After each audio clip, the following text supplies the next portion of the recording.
Welcome back to another episode of Recharging the Human Battery Radio Show. I'm joined today by my co-host, Mandi Dickey, who often does this on her own. I'm Dr. Stefano Sinicropi, your friendly orthopedic spine surgeon, talking about random stuff on the show. Glad you're still listening to us. Anyway, we're on AM 950 radio today, and we're just going to have a chat about some really interesting topics. So this last weekend, I had the opportunity to go out to Harvard and do my very first TEDx talk, which was on light therapy. We'll talk about that a little later, but it's more about the idea of TEDx talks and how important this openness is in where we are going in medicine. You guys, tolerate myself and Mandi complaining about the current medical system and how broken it is, and I'm sure we got to touch on it a little bit. It's just what we do. But the truth is, I think that we're both frustrated. We'll get into it on the other side of the break, but we're both frustrated by the fact that there are certain concepts that can be so helpful to the population at large that are not getting out there because things are so ingrained in our brains. We're so brainwashed and siloed and think that we know like all these concepts, and we don't. And I think that what we really share and why we do the show together is we've both kind of woken up to really how much we've been, and I mean, you're a nurse practitioner, so you haven't had that as much shielding as I have, but how much I wasn't taught in medical school. So anyway, back to the TED Talk, and I want to really talk about my experience on the other side. Is really interesting. But the kind of the goal of TED is to really get people's ideas out. So like ideas that can change the world. So this particular one that we did was just about like how we can help like just the globe heal and things like that. But I think that this idea of really allowing people to voice their thoughts and have that discourse among ourselves is something that's really missing. And I think that it was just such an interesting experience, and I got to talk about something I'm so passionate about, which is light therapy. It's a very receptive audience too, because that audience, I'm doing the talk, they're all into it. Meanwhile, I give it to doctors, and they're like, when is this going to end? Because I've never heard of this stuff, so this guy must be just making stuff up. So don't you think it's like but like that whole concept, and I know you were just saying that yeah, you're waiting to hear back if you're getting a TED. So what say you? Yeah, I think the audiences at TED are more open-minded because they're there to learn new things. That's the whole purpose of TED Talks, is to learn new things and express new ideas that people haven't heard before.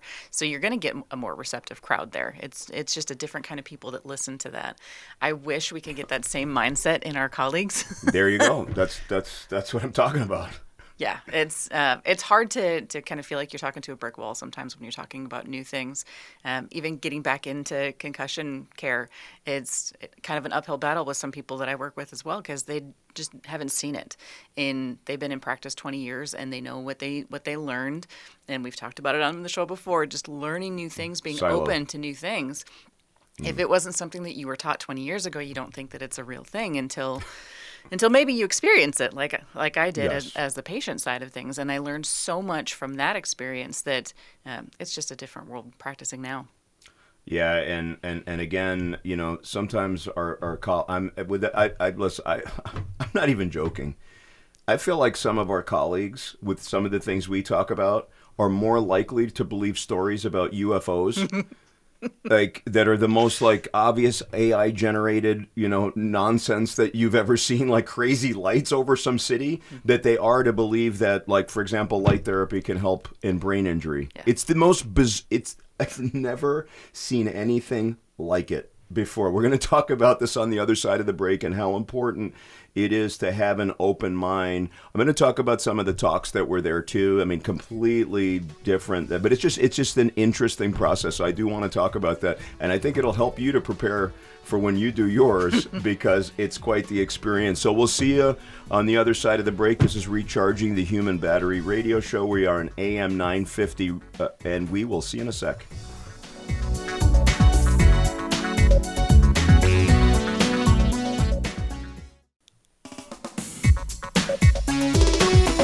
All right, we're back. Recharging the Human Battery radio show, joined by Mandi, Dickey. My co-hosts were on AM 950 radio, and we are going to talk today about having an open mind and what that all means, and we'll just have a nice conversation. I'm sure you guys will appreciate this, because I'm sure there's people in your lives that you have something that you're really passionate about. Not only are you passionate about it, but you know it to be factually based. Right? It could be anything. It could be like, for example, for you guys in Minnesota, for the last couple weeks, I've been telling everybody how much better Minnesota Timberwolves lineup is than the Los Angeles Lakers. But yet, these experts, so-called experts, because they're in LA, because apparently everything in LA, if you're just called LA or New York, you're better than everybody else, and no, it's bizarre. It's the most bizarre thing I've ever seen. So anyway, a lot of times people are wrong, and you just can't. It's hard. It's hard to get through, and so we'll talk about some of that. But first, let's start with this. So this experience about doing a TED Talk. So again, what attracted me to it is now that I've gone down a path that is very radically different than what I thought I was going to be going down.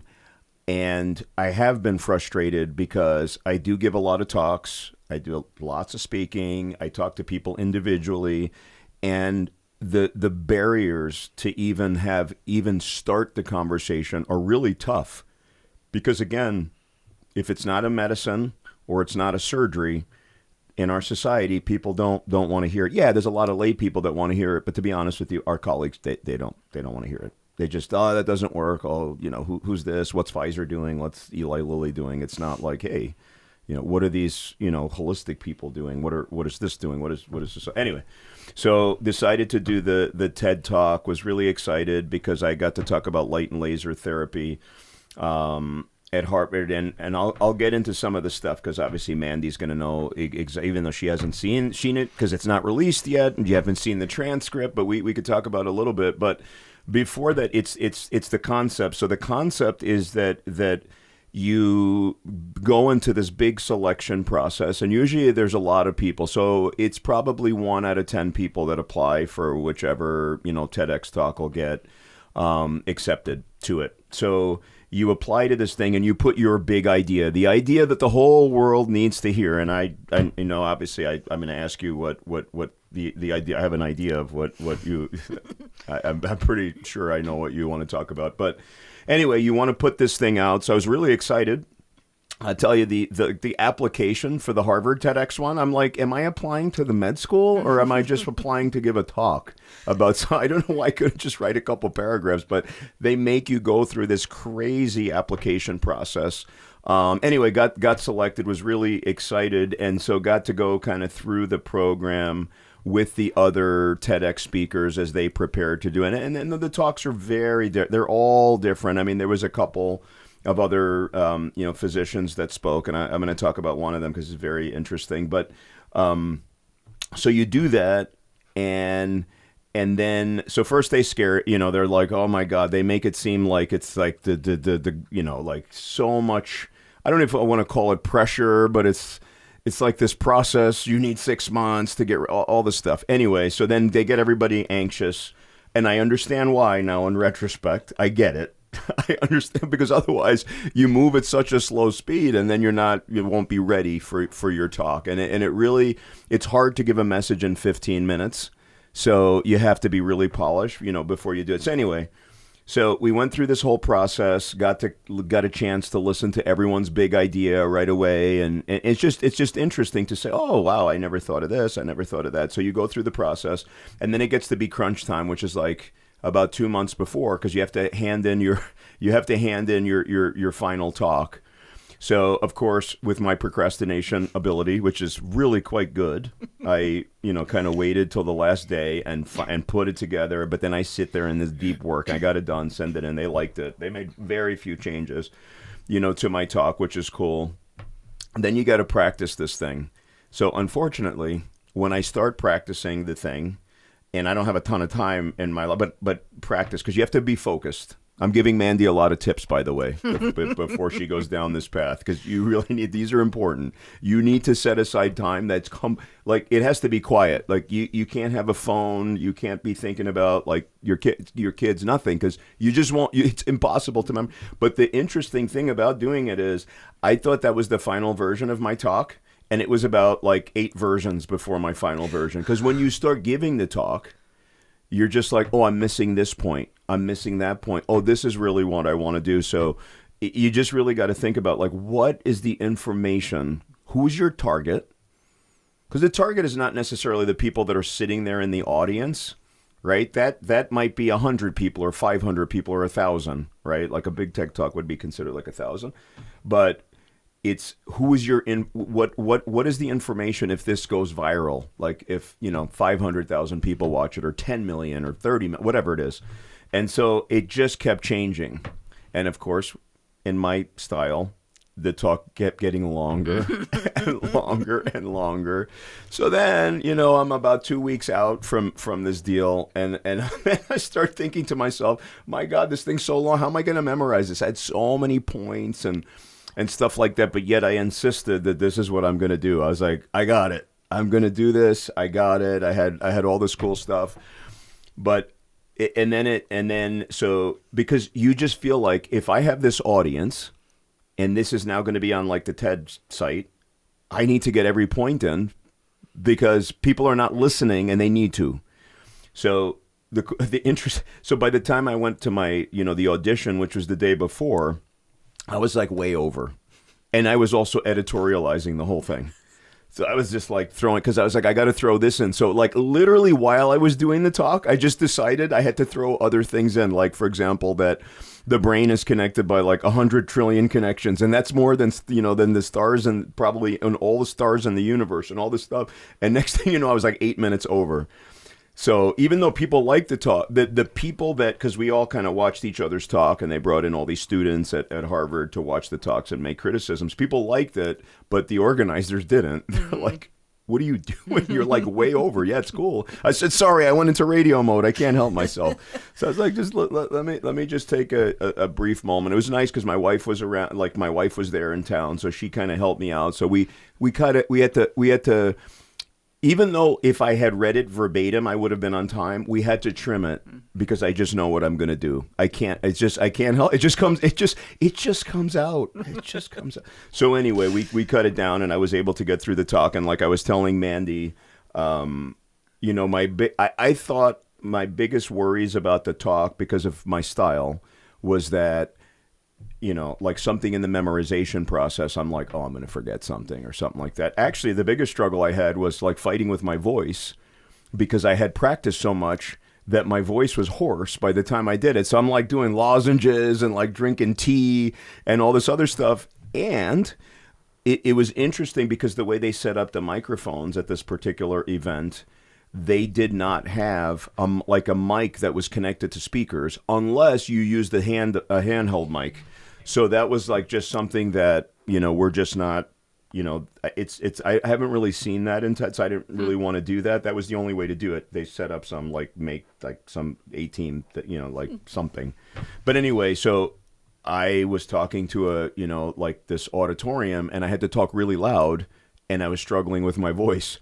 So I'm like going, and I'm like trying, I'm gasping and I'm just thinking, and then I just had to think, I was like, I could get through this. My voice will be okay. Cleared it a few times and got through it. But what an experience, because you don't know what the thing is. So the next time I do one, I'm so much more mentally prepared to do it. You got to get all those kinks out like 2 weeks before. You can't go into it still thinking, oh, I want to change this, I want to change that. There's only so much message you can get in 15 minutes. You can't like talk about like the entire history of something you can hardly do that in an hour. Right. With the stuff I'm talking about, but it obviously not possible. So anyway, got through it, real excited about it coming out. But I'll talk about some of it. I want to just go like, to you now, hearing what I said, do you still want to do a TED, Oh, a TED or TEDx. absolutely. So, okay, good. So I think my advantage there is that having had the brain injury, I have to practice what I do all the time anyway. So my talk that I gave at the Minnesota Brain Injury Alliance last week, I practiced that one a million times, and I had all my cues memorized of what I needed to do at what different points. Thank God my brain is healed enough to do that. It's awesome. It's great. But mine was an hour-long talk, and I only went over 1 minute because people were asking me questions in it. But I had it like timed out to the second where I needed to be. So that part, I think my style from that is probably a little bit different. Gosh, the weeks you're not here, I have my notes. You have no idea. I have everything planned out. I know you always tell me that. You're like, I'm OCD and I'm a nerd. I'm like, notes? Who needs? I don't need. I mean, that's why I like radio stuff, because we could just talk and we could just go into these other things. Your topic, I'm assuming, is going to be about your own personal journey, which are which are the most powerful. Yeah, personal journey and the lessons I learned and why we need to be open to learning new things. So funny that we're talking about this, because it's all about being open to keeping an eye on what's happening now, what's the new things that are coming up, and if I have time for it, talking about the fact that you can't just focus on the big medical journals. You have to look at all of the medical journals, because there's evidence. There's evidence for red light therapy. Yep. Hasn't made it into the mainstream stuff, but it's there. There's so much evidence that people just aren't looking at. No, it's fun, because the personal stories. So there was one of the TED Talks. So there were 9 of us. Okay, and that's a big TED event, like 9 speakers. That's a lot of speakers, for the audience to go through. And it went really well. People enjoyed it. I was a little worried because I was after lunch. I'm like, people are going to be yawning and doing stuff, but they were pretty fresh. I mean, it went really well. But there's this guy Gustavo, and it was the most moving one for me. I didn't see them all because I was kind of practicing. I heard them all like between the day before at the thing and whatever, but. It's funny because I didn't see his run through, but I did see his actual one. It was very moving. So this guy, he's like a foster kid, and he was going from home to home. And he just talks about like how important it is for us to mentor and extend a hand. And so he was like so desperate. This guy was like living in his car. He's like 17, 18 years old. And he's like, he didn't know what to do.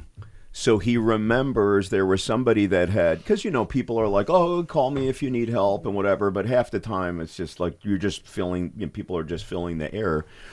They don't mean it. So he calls this lady, and he just was thought that they were going to have a conversation because he just needed to talk to somebody. He was so desperate. He didn't know what to do. So he's like, you know what? Hold on. So she started talking to him. She's like, let me call you back in a little bit. So she called him back in about an hour. The phone rings. He picks it up, and she's like, you know what? Let's not continue this conversation. Why don't you come over to our house? We really need to have a deeper conversation. So he went to her house, and they took him in. And then he fast forwards, through that. Long story short is he got like a great education. He did everything, and now he's, like a professor at Harvard. And helping other people and mentoring and doing all this stuff. It was actually pretty emotional. It was a short one, but it was very powerful because he talked about his own personal experience and his life. But I like the theme of that, and that was that when somebody calls you for help, are you going to pick up the phone and answer that call? It was really powerful. So he just started asking people in the crowd, like just staring at them, saying, when that phone rings, you're going to pick it up, right? Because look at what it did for me. And that's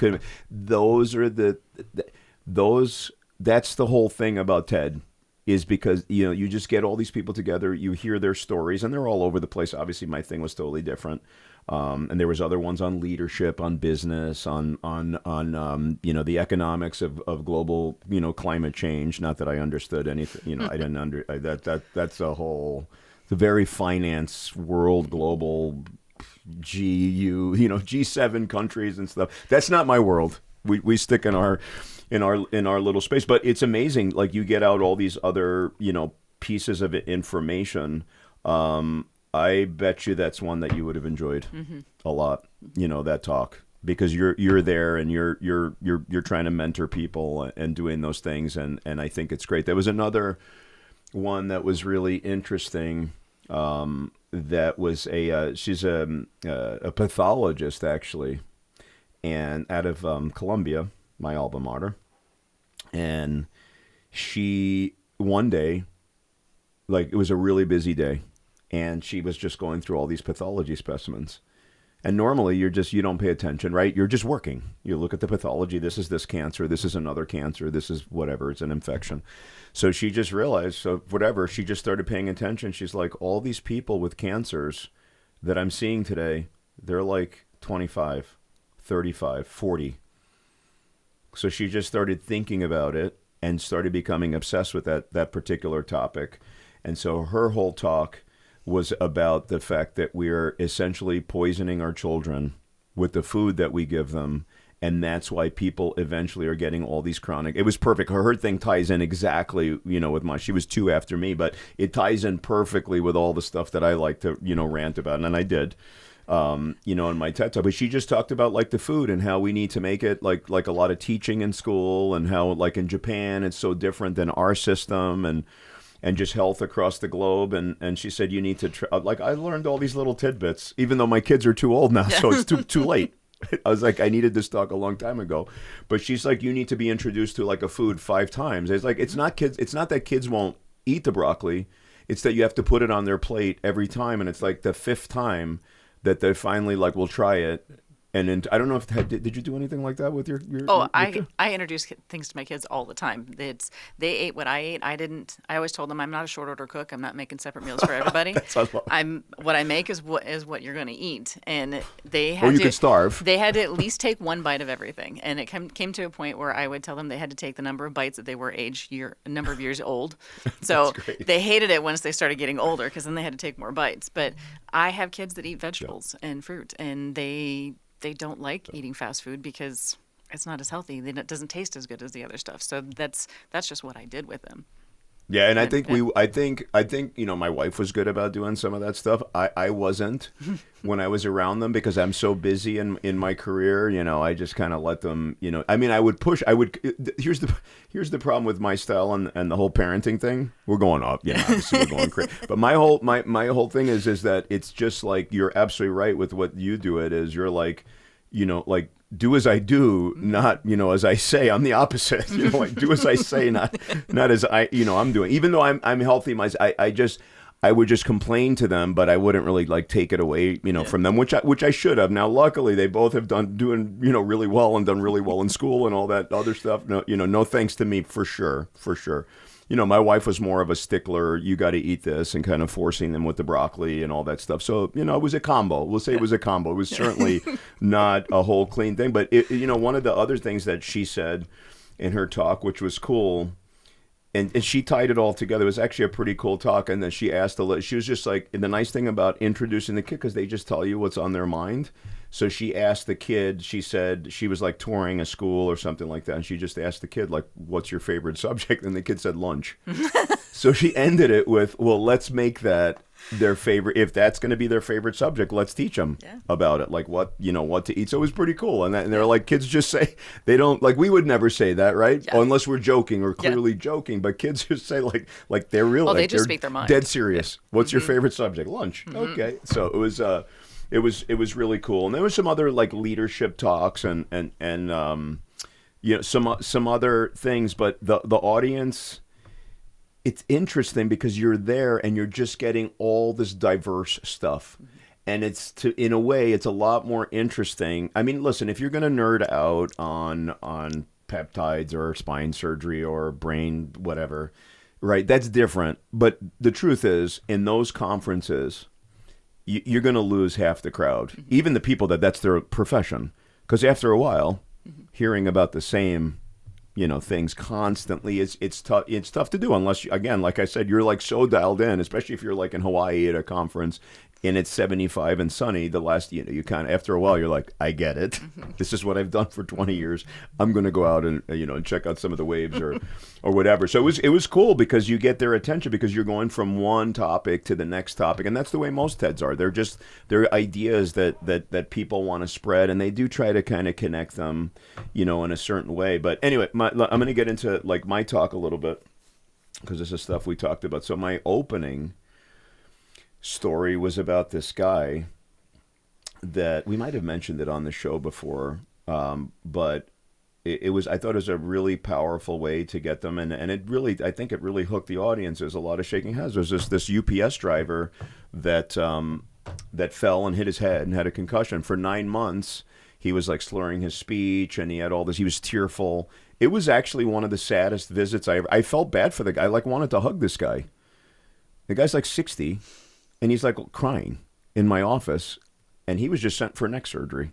So anyway, I sent him over and he got his first treatment. He got transcranial and he got some like poly light. He got some green and red light. And it was the first time that he could speak coherently for 9 months. The first time he came out of that and he's like, holy smokes, I can speak. Now, again, you need multiple, each time, gets better. But that was just a powerful, way to introduce people. And I talked about, and to be honest, and the reason I used that particular one is because I've always been big. I mean, we've been talking about this brain stuff for a long time. But I remember when that happened last year, it really did make me internalize and say, oh my God, this is like bigger than I thought, because these people are devastated. And if light has the potential to do that, we need to harness it in every way possible. Again, in conjunction with other things, there's other treatments for concussion, but mixing it all together was just a great way for me. And then I just went into, there's a lab right here in Cambridge, right? Dr. Cassano's lab, and they're doing amazing work. And there's so much potential and we're just scratching the surface of what we could do with light therapy. So that was the way, to engage them before I got deeper into the science and stuff like that. But, it's kind of, and it's not like always like that, but even when you had your first kind of treatments, even though you definitely crashed after them, but you did it's almost like when you put light on the brain, because you're stimulating blood flow instantly. You're lighting up those mitochondria instantly. So all of a sudden they wake up. Hey, we're working better. Like you just wake up. It's like I don't know if you guys have seen the movie Awakenings, right? Robert De Niro's frozen, and then they give him L-Dopa, and the guy Robin Williams walks in, and they're playing I don't know, like pool or something. I don't know what they were doing. I don't remember what they were playing, cards. Yeah. And these people were frozen, catatonic state. So. It just reminds me of kind of like that experience, and everyone's different. I mean, there's people, it's a slower process, but some people, especially when they're early, when we get them early, man, they wake up quick and they recover very rapidly. Obviously, this guy's 9 months down the road. You were even further. I was 6 months when I got the first treatment. Oh, you were 6 months. Yeah, so you're in that same. It was very similar. I hadn't been able to get a full sentence through for a long time because I would lose my train of thought in the middle of a sentence. So there was would never have been a radio show. That would not have happened. There was no podcasting. I don't know that I could have followed you. Even listening to you, there was not I couldn't do it. So. It was dramatic at that point too. Heck yeah. No, it's bizarre. So we just keep talking about it. So and there was a whole part of my talk kind of at the end where, because I went through all these diseases and all these things, and I just said, you know what, this might sound too good to be true, and I'll tell you why. The reason it sounds too good to be true is because we've been conditioned that complex medical problems. When I say complex, it's like there's not an exact answer. Complex. Require complex but expensive, like really expensive solutions. Like you need to have some crazy, like Star Trek-y, medical devices put on you and all these meds and all this stuff. And it could be a lot easier, than that. But going back and people loved, they were soaking it up because they're like, that's true. Like, why? And I wanted people to open their minds. Like, why do you think the way you think? Like, what is the barrier to at least let you explore things? Again, we're not giving you some pill that has all these side effects like all the commercials we see. We're saying put light on. If it doesn't work, guess what? You had a light on your head. Mm-hmm. So it doesn't matter. It's not going to do anything harmful. Anyway, going back, the crazy thing about the brain and absorbing the light is, so it improves the blood flow, which is shown on all the functional MRI studies and all this other stuff. It changes the lymphatic flow, and that's been shown. So it's called the lymphatic system. And so I talked about that in my talk. It's like the sewage system of a city. Think about a city when they go on strike. and all the garbage bags are in the thing, or the sewage system breaks, or there's some sewer leak, right? It stinks in there, and everybody gets sick. That's what happens to your cells. So if you get that sewage system moving better with the light, you're going to do better, right? Your brain can heal. And that's why, like, you get all those plaques and tangles in Alzheimer's disease, because it's a sick environment. So everything just kind of falls apart. The neurons die, the synapses die, all this stuff. And so, then the other two things we talked obviously about mitochondria, because they absorb the light, and I went into all that mechanism. Tried to not to lose people on stuff. So I just said, I was talking about like they're like tiny antennas that can receive certain wavelengths, instead of talking about like, cytochrome, and all this stuff and enzymes, because they forget it, not in that crowd. But the big one, which I think is exactly what's happened to you over time, is that when you do things like light treatment, okay, it stimulates the mitochondria, but it also increases brain-derived neurotrophic factor, which is huge. Now, yes, it's true. Like people say, oh, you could get some of that from exercise. It's not the same explosive amount of that, and then combined with other things. When you do that, it creates synaptogenesis. So think about every single disease that we're dealing with the brain, all of them.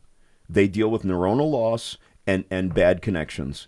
If you can create new connections, you can create new mitochondria, something called biogenesis, and then you can literally create new brain cells in some cases, right? Neurogenesis. This isn't like, I'm not making this up because I want it to be that way. This is just science. It is what it is. If you do that over time, it's the brain plasticity, it's all that stuff, but you literally are putting the brain back together. And then utilizing like other modalities, which I know like you've done, neurofeedback and all these other, these other things, or just practicing for a thing. That's how you put your connections back together. Yep. Or playing an instrument, or doing crossword puzzles, right? Because you're kind of rewiring in a different way. You're just telling the signals where to go. You can really rebuild the brain. Why are we not talking like this? We're talking about drugs that just mask the symptoms, or giving you back like one thing, like in Parkinson's, right? You give them L-Dopa, right? You're giving them the thing that's missing. Why not fix the cells that are creating that? And that's what you're doing with light therapy, with other things, with transcranial magnetic stimulation, with exercise, with all kinds of things. So does that not excite you? Yeah. That this brain is not fixed? Like it can be broken, but it can be fixed. Yeah. There's so much that we can do, and for so long we've thought that it is just like you said, give medications to cover up the symptoms. But I don't like Band-Aids. For one, I'm allergic to them. But for two, I just don't like Band-Aids, because it doesn't fix the problem. It just covers it up, and you can only cover something up for so long before it starts to become a major problem. It's like sticking duct tape on something to fix your vehicle rather than actually fixing the vehicle. It doesn't work. You can't do it. So finding that root cause of what's actually causing it and fixing the mitochondria. And that's something I didn't know before my injury, is that mitochondria actually get damaged when you have a concussion. Absolutely. So they get paralyzed, they can't create energy, and then you can't get better because you have this energy deficit. So why not fix the mitochondrial problem, and then it kind of has that cascade that it fixes everything else, rather than just putting a Band-Aid on it. You're just drinking an energy drink. That's not going to work. Absolutely. Yeah, it's exactly right. Like, rather than getting sleep, you take caffeine pills, or even worse, you take whatever medications your doctor gives you to stay up. There's all kinds of meds. Just get your sleep. Get your sleep. And you go right back to the mitochondria.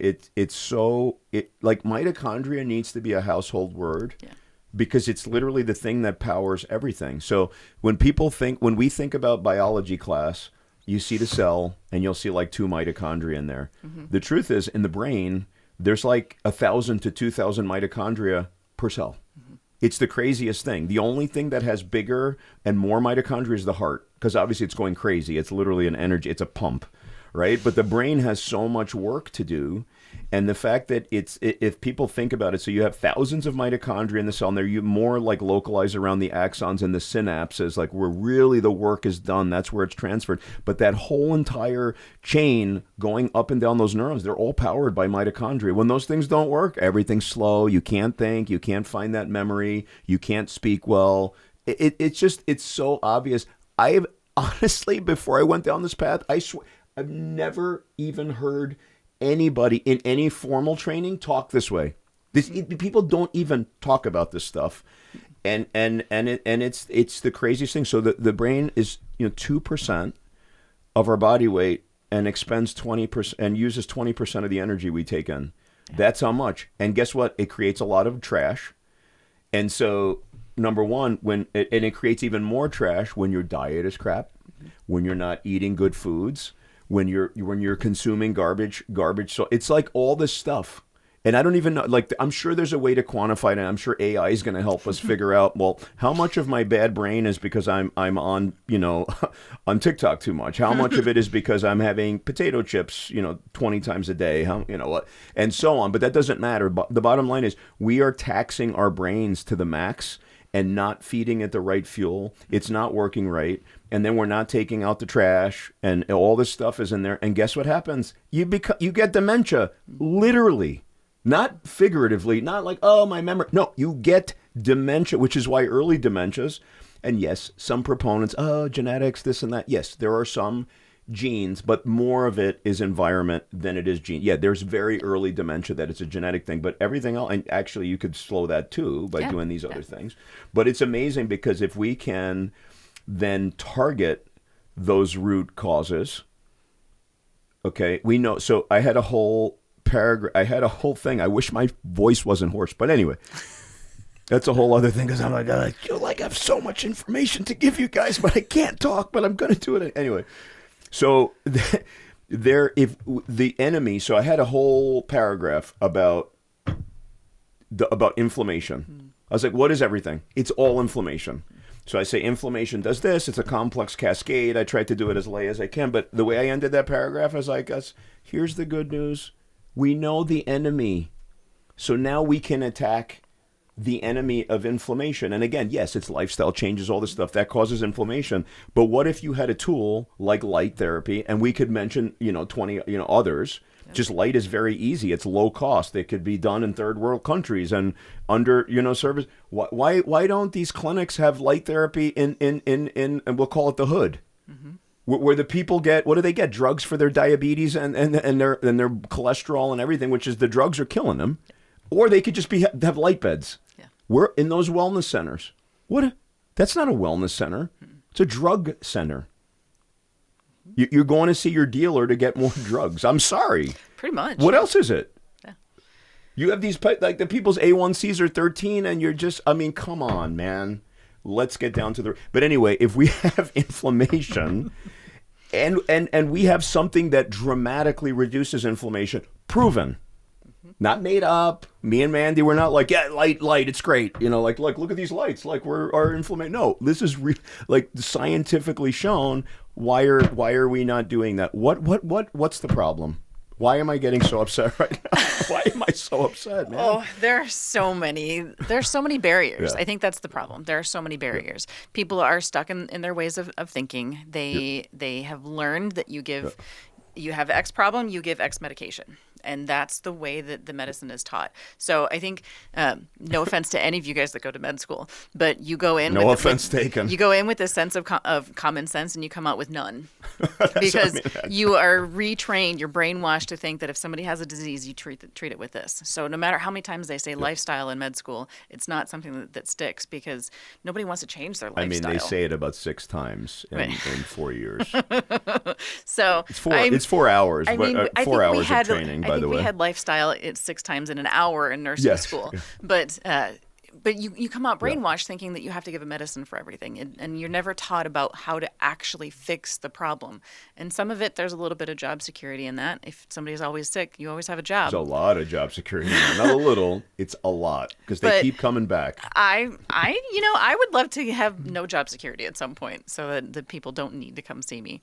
But concussions are always going to happen, so I will always have a job too. But we need to get into a different set of thinking where we start to look for other things that can help. And what's the new things? What new things have we seen? Because there are new things in society causing problems. We need new answers for them.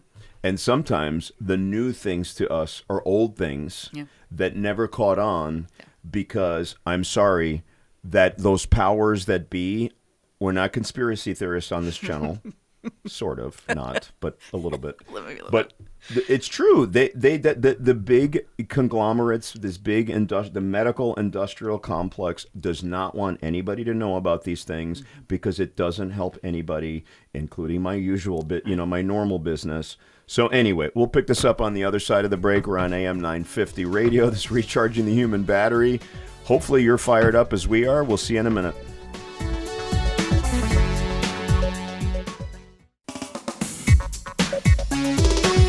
Okay, Recharging the Human Battery family. We're back. We're on AM 950 radio, and we're having a little chat about what is wrong with everybody, that they just don't get it. It's so, obvious to me. You know what? I feel now that I'm doing all like the stuff, like the TED and the radio show and the podcast and I've just learned so much. I'm like, I wish I had learned this stuff 20 years ago. Without even joking, do you know how many people that I just felt like I had no tools for them? I potentially could have saved their life. So I don't know what happens to a lot of these people, because obviously I'm a spine surgeon. People would come in and say, well, we're either going to fix you or not. And I was, like I said, I always say on the show, I was always into the diet and exercise. And some people do it and some people don't, no matter how much you jump up and down. But having a huge set of tools to be able to help people is something we all need to have. And we need to be honest with ourselves in the medical community. We need to give people way more tools than what we're doing, because if you're the only one they're coming to see for whatever reason, you have the potential to save their lives, change the trajectory of their lives. Don't you think it's so crazy? I think if we could take one message away, and like in the spirit of like TEDx, is we just need to have open minds, but listen to all these different tools that are available. And it's whether if it's medicine or how to handle being homeless or lunches in schools or whatever it is, we need to provide people with the ability to be, again, let's use Margaret's term, the CEOs of their own health. And if we're just like, oh, I don't know what you want me to do. I'm a rheumatologist. You're talking to me about this thing. Or I'm a spine surgeon. What? You're depressed. What do you want me to do? Wrong attitude. We need a complete attitude adjustment in our field. Yeah, it's you have to think openly now. There's not an option to do otherwise. I had a patient ask me the other day if I've always done what I'm doing now, and I honestly said, I'm like, no. I have been doing this since 2012 as a nurse practitioner, always in neurology, and I thought I knew a lot about concussion before, but it's so much more now. I'm talking about hormones with people, because a concussion can affect your hormones. Decrease in testosterone for men, decrease in estrogen for women. Nobody ever talked about that before, and about the fact that it can actually kick women into menopause. Like, nobody talks about those things. They exist, but we don't talk about it because we are stuck in silos, again, back on that silo thing, and we don't think about how everything else is affected. And as I'm going through with patients on all the different things that they can do, I've referred a couple people to Hypercharge because they absolutely needed it. I've had some that came in and they had long COVID, and then they had a concussion on top of it. I'm like, well, you basically just had 2 brain injuries. That's the perfect, by the way, that is the perfect example where light therapy is miraculous. Yeah. So all of these things, if I had not had the experience that I did, I wouldn't know these things. And I had a patient the other day say, well, I'm sad that you got in your car accident, but I'm really glad that you're here, because I have that extra information that I can share with them now that I didn't before. And it shouldn't take a car accident for us to do that. It shouldn't take an injury for us to be able to realize that there's so much more that we can offer people. Well, yeah, we need to be shaken out. And in your case, obviously not good. Obviously, I don't wish that on anybody, what happened to you, but certainly you're a different person. I went down this path for different reasons, but very similar.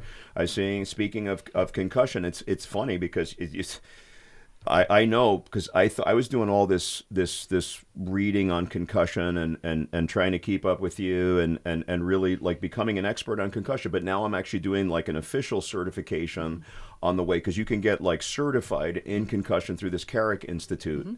So I'm thinking, and I'm down the path. I've been doing it for a couple months. It could take me the rest of the year. I'm thinking I'm just going to go in there and it's going to be like an easy thing. The amount of articles that I've had to read that are so intense about biomarkers and this and that. I know 20 times more about concussion in actually studying it and really sitting down. So again, folks, if there's one thing you take away from this, keep your minds open no matter what you're in. go out, help people? Are you going to answer the call like that guy when the phone rings? And that could be somebody looking for help in one way, or they could be your patient. So unfortunately, our time has run out. This has been fun. We'll pick this up next time. We're Recharging the Human Battery Radio along with my co-host Mandi Dickey, AM 950. We'll see you next week.